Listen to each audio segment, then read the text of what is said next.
porque exhiben un arma. Mirá este hecho, mirá este hecho.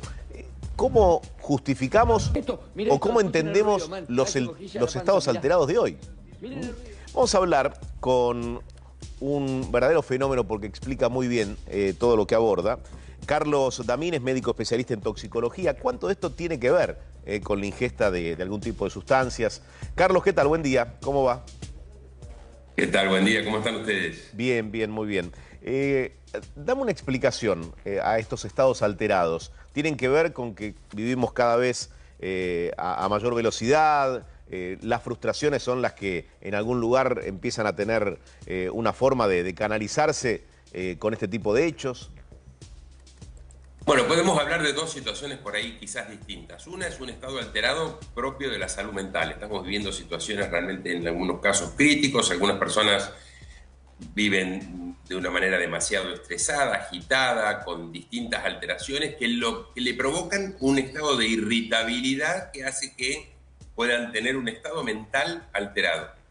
Y otra cosa que estamos viviendo hoy es una gran cantidad de consumo de sustancias, de diferentes sustancias, que generan irritabilidad porque es propio del consumo de esas sustancias. Una de ellas que muchas veces la gente toma en gran medida y que no tiene en cuenta lo que puede generar son las benzodiazepinas. Son un grupo de psicofármacos muy utilizados como el clonazepam, el alprazolam y el lorazepam, que son tres medicamentos que tienen muchos nombres comerciales distintos. Estoy diciéndole el nombre genérico, el nombre farmacológico, y que generan muchos cuadros de irritabilidad. Y ni te cuento si esto además está asociado al alcohol.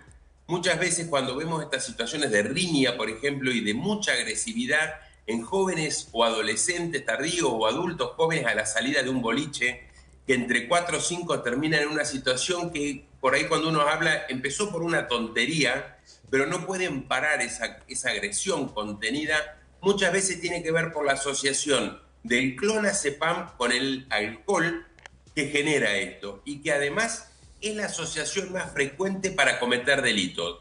Vos fíjate que es muy frecuente que también la gente diga cuando ocurrió un hecho por ahí muy agresivo, le robaron poco dinero por ahí a un jubilado y cuando se iban le dispararon y lo agredieron con un arma de fuego. Y uno dice, ¿por qué había tanta agresividad en el hecho, más allá del robo? Y eso tiene que ver con la asociación del clonazepam con el alcohol, que es mucho más frecuente que el consumo de cualquier otra sustancia ilegal que la gente normalmente asocia con el delito. O sea, Carlos, ¿qué borra el límite? Digamos, si es que existe un límite, ¿no? Pero cuando uno hablaba en algún momento de, sí, personas que en la delincuencia tienen un código, es decir, hasta acá sí, más de acá no. Claro, un límite. Digo, ¿se borra ese límite? Exactamente, es una forma de borrar el límite, es el no poder tener un control de sí mismo porque las sustancias afectan de manera tal que eliminan los frenos. Entonces, no hay límite. Después es frecuente que digan, no sé qué me pasó, no sé cómo terminé actuando de esa manera, pero bueno, era porque no nos olvidemos, a veces es frecuente en cosas comunes, ¿no? Nuestros abuelos solían decir cuando había que hacer algo importante, que los ponía nerviosos, se tomaban un trago de algo. El alcohol genera esta desinhibición en bajas concentraciones. Y el clonazepam, sobre todo, o un grupo de psicofármacos, genera este no me importa, que muchas veces se utiliza con este fin. Y después tenemos todo el resto de las sustancias que desinhiben y que producen y hacen hacer cosas a la gente que por ahí la gente no hubiera hecho si no hubiera tenido. La marihuana, la cocaína, y ni hablar de lo que son las sintéticas que producen un cuadro de desconexión con la realidad que los lleva a una persona a hacer cosas que no hubiera ni pensado hacer sin ella. Doc, una consulta, porque cuando hablamos de medicación como clonazepam y demás, que hay mucha gente que la usa bajo receta, por ejemplo, para descansar, dormir, estamos hablando de un uso incorrecto en realidad, o un consumo, digamos, inadecuado o de más. Estamos hablando, sí, es posible que muchas veces esa persona tome por encima de la dosis indicada por el médico o que no tenga en cuenta que no puede tomar alcohol. Es muy claro y yo siempre le recomiendo mucho a la gente leer los prospectos y que no crean que los prospectos están exagerados, porque muchas veces la gente está bajo una prescripción del clonazepam, el médico se lo indicó pero por ahí se olvidó decirle que no podía tomar alcohol. La asociación del alcohol con los psicofármacos potencia el efecto de ambos. Producen lo que los médicos decimos un efecto de sinergismo, de suma. Eso quiere decir que con el alcohol, el clonazepam produce un efecto muy superior al que hubiera producido por sí solo. Lo mismo le pasa al alcohol.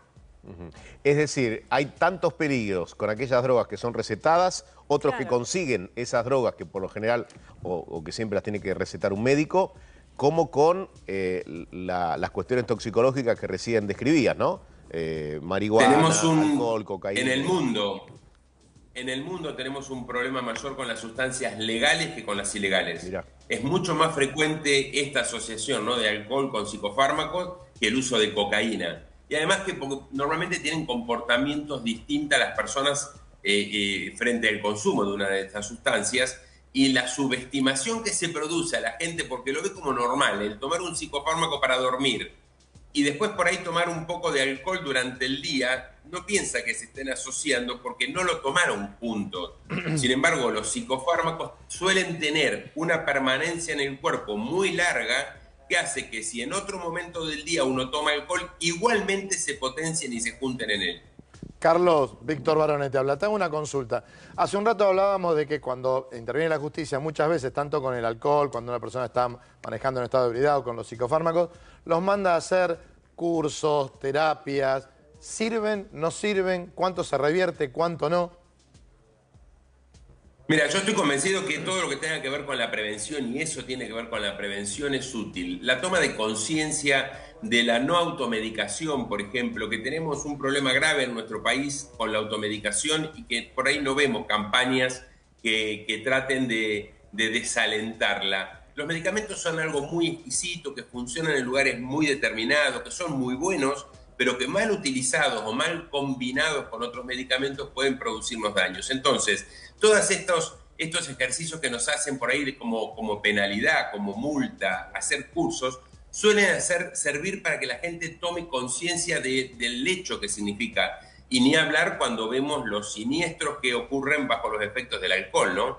Teniendo en cuenta que, bueno, el alcohol produce un estado de alteración del estado de conciencia tal que la gente no puede medir, no puede dimensionar el riesgo, el peligro, y entonces frente a un hecho de un accidente bajo los efectos del alcohol no se actúa con la rapidez que deberíamos o con la maniobra adecuada. Por lo tanto, todo lo que tenga que ver con la educación y con la prevención en este punto claramente es bienvenido y es bueno.